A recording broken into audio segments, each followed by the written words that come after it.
In this video, I'm going to give a brief overview of the battle site of the most famous duel of all time, that of David and Goliath.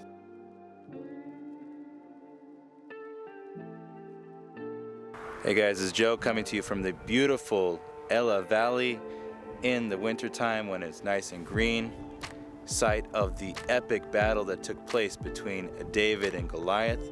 I am currently on top of a site called Khirbet Qeiyafa, which was most likely the encirclement in which King Saul and his army sat as they were accosted by the Philistines across the valley just over there. Look behind me, you can see some of the excavations that were dug by Hebrew University and Dr. Yosef Garfinkel. Over here, they identified the site as Sharaim. The Bible paints a very vivid picture as to where this battle took place. According to the first book of Samuel, chapter 17, the Philistines assembled their camps for war, and they assembled themselves in Soko, that was in Judah. They encamped between Soko and Azekah, in a place called Ephes Damim.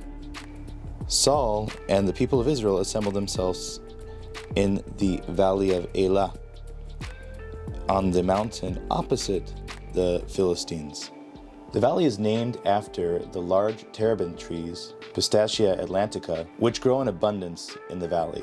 This is Azekah, located over here, the mountain. This was the westernmost side of the Philistine camp. It's more like a crescent going around the valley to the city of Soko, which is over here.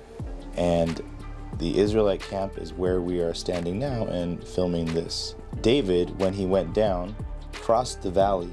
Just below us over here, you can see that with the thick foliage along the valley floor.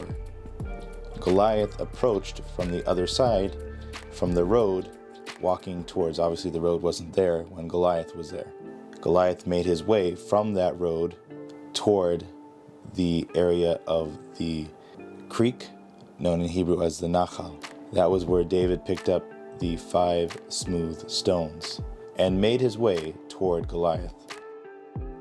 If you guys got benefit out of it, please smash the like button and consider subscribing to the channel. Thank you very much. Have a wonderful day.